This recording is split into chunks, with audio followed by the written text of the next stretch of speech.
Have you ever felt it? That invisible barrier. That point you just can't seem to push past. You get the promotion, but you never get the corner office. You make a certain amount of money, but you can never seem to hold on to more. You start the new habit, you feel the momentum, and then inevitably you find yourself right back where you started.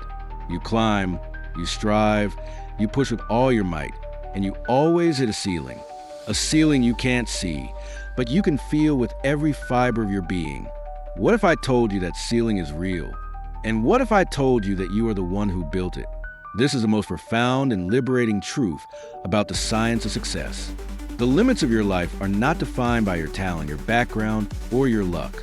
They're defined by a single, powerful, and almost completely unconscious force: your self-image. Your self-image is the hidden blueprint, the master program that runs your life. It is the sum of all the beliefs you hold about yourself. I am the kind of person who is smart, awkward, confident, shy, a winner, a failure. It is your own internal, private definition of you. And here's the secret. You can never, ever outperform it. Think of your self-image as a thermostat for your soul.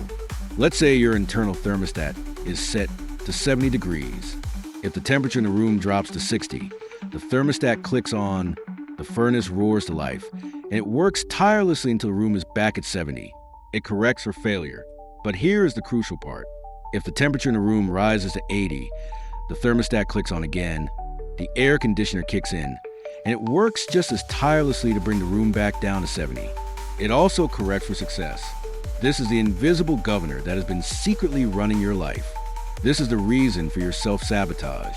The moment you achieve something beyond the limits of your own self-image, your internal thermostat sounds an alarm. Warning, this is not who you are. And your subconscious mind, your faithful and obedient servant, will immediately go to work to correct the situation. You will make a foolish mistake. You will procrastinate. You will find a way to bring yourself back down to the temperature you believe you deserve. So, where did this setting come from? Who set the thermostat? You did, but you did it unconsciously. You built this ceiling, this thermostat, brick by brick, from the raw material of your past. Every failure, every criticism, every time you were told you weren't good enough, each one was a brick. Every time you compared yourself to someone else and found yourself lacking, another brick. Every time you spoke a negative word about yourself, even in jest, you were adding mortar to the structure. You have built a prison of identity out of the ghosts of your old data. But here's the truth that will set you free. That self-image, that ceiling, that thermostat setting, it is not you, it is a mechanism. It is a story you have told yourself, a conclusion you have drawn from incomplete and often faulty evidence. And because you built it, you have the power to tear it down. You are not the building. You are the architect. And it is time for a mental renovation. This is not about positive thinking. It is not about standing in front of a mirror and repeating empty affirmations that your subconscious mind knows are a lie. You cannot stick a smiley face sticker on a failing engine and expect it to run. You must go deeper. You must change the engine itself. You must perform a kind of mental surgery to remove the old, limiting beliefs and replace them with a new, expansive, and more accurate picture of who you truly are. This is the science of psycho-cybernetics, the science of steering your own mind. It begins with the understanding that your brain and nervous system are a goal-striving mechanism, a servo mechanism, like a self-guided torpedo. It will automatically and unerringly move towards a target that you give it. For years, you have been giving it the target of your limited self-image, and it has performed its job perfectly. It has faithfully guided you to a life that matches that internal blueprint. But what happens when you give it a new target? What happens when you provide it with a new blueprint, a new self-image, based not on who you have been, but on who you choose to become? When you give your mind a new target, the entire machinery of your being begins to silently, automatically, and relentlessly reorient itself to hit that target. You awaken the success mechanism that has been lying dormant within you.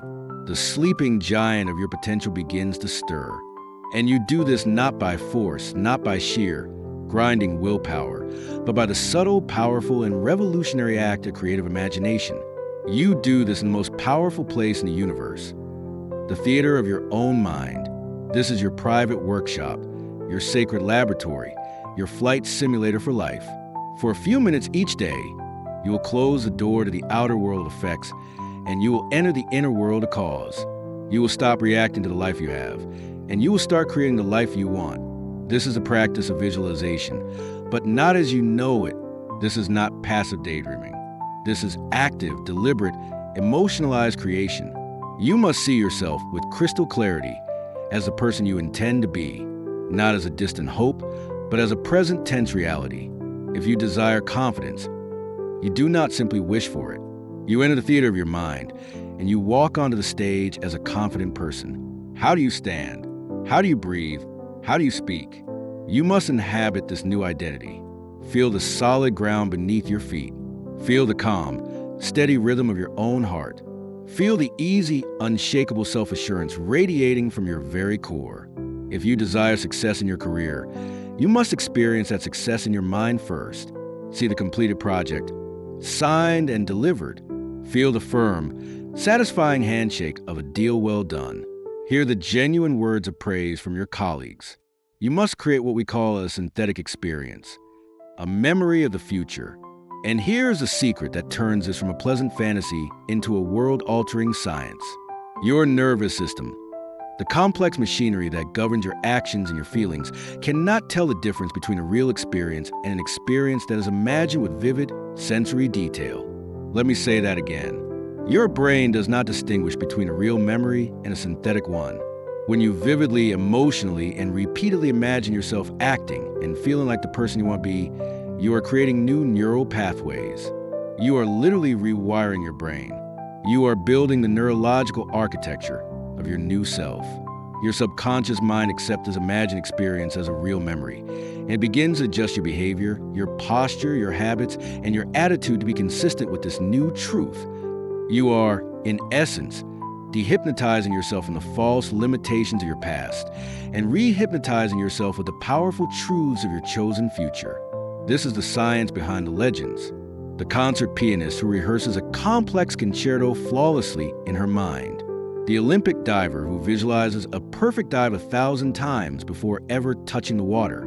The astronaut who mentally walks through every step of a dangerous mission until it becomes an automatic reflex. They are not just hoping for success, they are programming themselves for it. They are making success the only possible outcome, because in their own minds, they have already achieved it hundreds of times. This mental practice is not an escape from action. It is the ultimate preparation for it. It removes the friction of fear and self-doubt. The difficult sales call becomes easy, because in the theater of your mind, you have already made 100 successful calls. The terrifying public speech becomes a conversation, because you have already received a standing ovation in the auditorium of your imagination. You are not stepping into a new, frightening situation. You are simply stepping onto a stage where you have rehearsed your part to perfection. This is how you begin to raise the roof. You do not do it by pushing against the ceiling with brute force. You do it by remodeling the very foundation of your identity from the inside out. You stop identifying with a person who is not good enough. You stop feeding that old self-image with the poison of self-criticism. Instead, you enter your mental theater and you practice being the new you. You practice thinking, feeling, and acting like the successful, confident, and capable person you were always meant to be. This new self-image, this new blueprint, becomes a new target for your internal servo mechanism. And once the target is changed, your entire being will begin to move automatically and effortlessly towards it. And once that target is locked in, once your subconscious mind has accepted this new blueprint as its primary directive, the change is no longer a struggle. It is an inevitability. You will not have to force yourself to act differently. You will find it impossible not to. The new you will begin to emerge, not through the painful application of willpower, but through the effortless expression of a new identity. The person who has, in the theater of their mind, vividly and repeatedly experienced themselves as a healthy, energetic being will no longer be able to tolerate the poison of a poor diet. The junk food will not taste like a temptation. It will taste like a betrayal of who they now are. The person who has practiced being a confident and articulate speaker will not have to force themselves to speak up in a meeting. They will feel a natural, irresistible compulsion to share their ideas because silence has become inconsistent with their new self-image. This is the true secret. You stop fighting your old habits. You simply make them obsolete. You render them incompatible with the new architecture of your mind. Willpower is the tool you use to push a boulder uphill.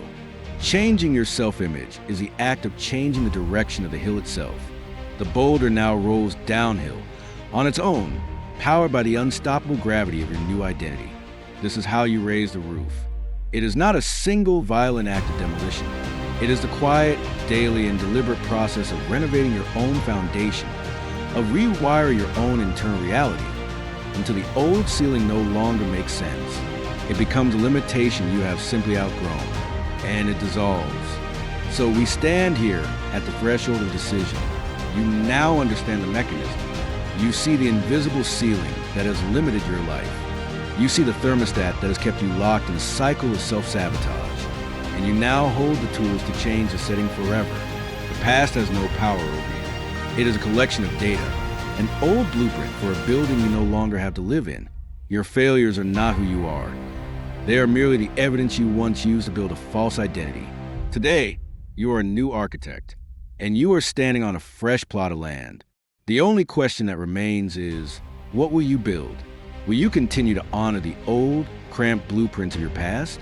Will you continue to live under a ceiling that was built by the hands of your old fears and other people's old opinions? Or will you have the courage to draw a new plan? A plan born not from your memory, but from your imagination. A plan worthy of the magnificent, infinite potential that resides within you.